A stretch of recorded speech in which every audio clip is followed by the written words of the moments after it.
When I saw the cast for this movie, it was like I had handpicked it for myself. We are talking Trinity the Tuck, Heidi in Closet, and Crystal Method from Drag Race US, and Caramel from Drag Race UK. Fun fact about me, until the summer of 2019, when I actually had to give up my job for various reasons, I used to work with drag queens in one of the most well-known venues for drag entertainers here in the UK, so I kind of know a little bit about what I'm talking about.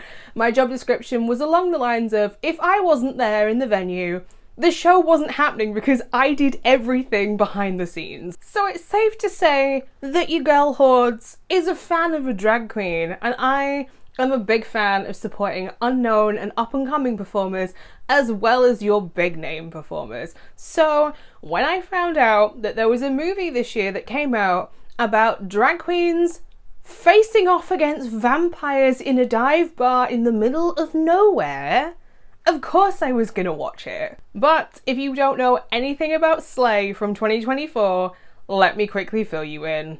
After a booking mistake, 4 drag queens find themselves performing for a mostly unwelcoming crowd. But when vampires attack, the crowd looks to the queens to save the day. If you're new here, I go by Hordes and I talk about all things horror here on my channel on Mondays and Fridays, but as always, when it comes to watching new movies that I have never seen before, I am now going to go and watch Slay from 2024 off camera. So that way, if you two decide that you want to watch this movie about drag queens versus vampires, nothing will be spoilt for you, because nobody wants to watch a movie that you've just watched somebody else watch from start to finish. If the gaze made from dusk till dawn with the characters from Do Wong Fu, Thanks for Everything, Love Julie Newmar, you get this movie, and it is 100% my comfort zone, and I had a great time with this movie. If you love a pun, you are in for a treat. Promise a pun. Go on. I laughed multiple times out loud when watching this movie, but I will be the first to say, if you do not like over-the-top campy humour, then this one might not be for you. The joke with the baguette, I lost it in this. Like, it's so simple, but it was so funny.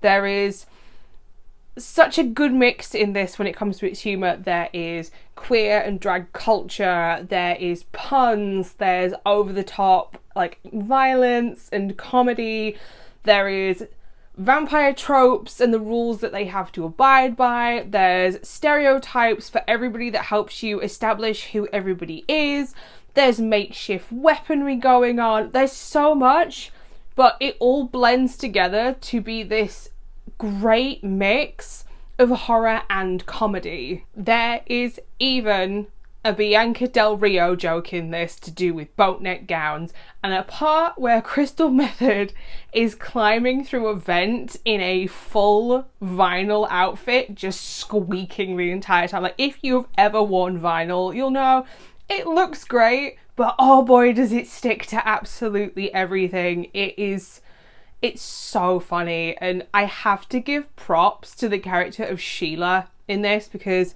Sheila, give that woman icon status and buy that lady some new boobs, because she is amazing and I love her so much. The plot is so easy to follow. 4 drag queens get booked at a biker bar in the middle of nowhere, and it is not the gig that they thought that they were getting.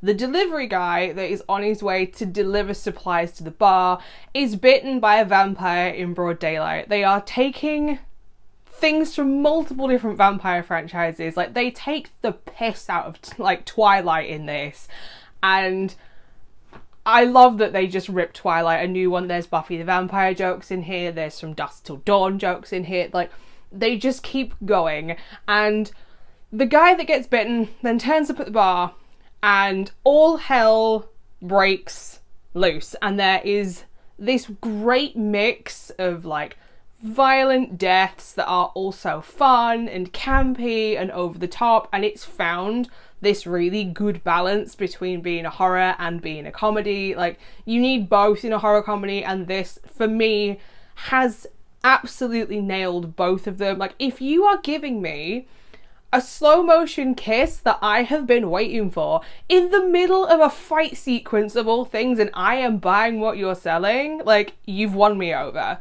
It has also got some really heartfelt moments sprinkled in throughout its plot, and it adds so much heart to not just the plot but to the characters. And I will say, if you are a member of the LGBTQ plus community, the alphabet mafia, whatever you want to call us, then yes, these moments will hit harder. It's the same if you know somebody that has been through these experiences. Like, they add so much depth to the characters in this movie, and you root for them from the beginning to the end. Even characters that you aren't 100% sold on, by the end of it, have completely changed your mind, and you are rooting for them as well, because everybody is so likable. Do not die on me! As a queer woman, I am always going to want to support LGBTQ plus creatives making things starring LGBTQ plus creatives, and especially when it comes to horror, because it is not something that I get very often. The last thing that I can think of that is similar to this, which was made by LGBTQ plus people starring them as well, is Summoning Sylvia, and that came out last year. My only critique is that it is a tiny bit long, and you can afford to lose probably 5 minutes in the middle. There is a section where it's like a regrouping kind of section in the movie where you've had one big fight and obviously everybody is tired and needs to regroup, but it goes on just that little bit too long, and you could probably shorten it and still not lose any of the heartfelt moments. So that is my only issue.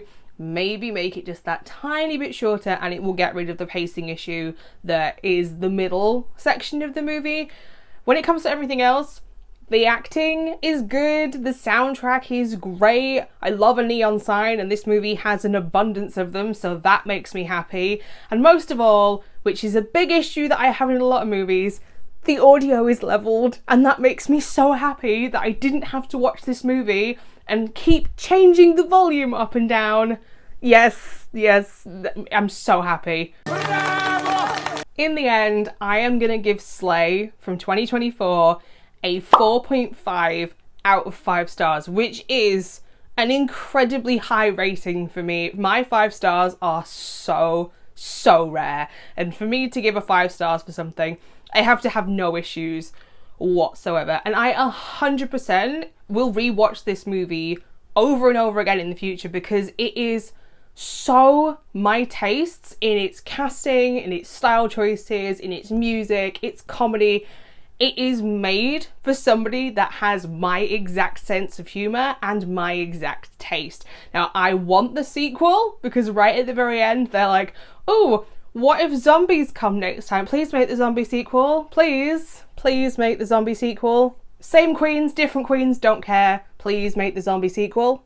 Pretty please. And I have to mention that there is a brilliant conversation about the topic of consent in this movie, and I don't just mean if it's fine if a vampire bites someone without permission. There is a whole conversation about consent in relationships, and more people need to hear this conversation because it is done so well. So whether you are a member of the LGBTQ plus community, the alphabet mafia, whatever you want to call us, whether you are an ally, this is me going out there and saying, please go and give Slay from 2024 a watch, because it deserves 100% more attention than this is getting. It's on Tubi in America, and if you've got Tubi, you'll know it's free. So there you have it, my initial thoughts and my review for my first time watching Slay from 2024.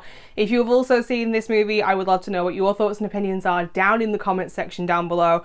Are you going to go and watch this movie like I'm saying to you all to go and do? Or are you actually going to give this one a miss because it doesn't appeal to you in the slightest, because I get the overkill of vampires? If you want to know every single horror movie that I watch, not just the ones I talk about here on YouTube, you can also find me over on Instagram and Letterboxd at HordesOfHorror. And I will be back on Monday with the second place winner from my poll that I ran a couple of weeks ago. So until next time, bye.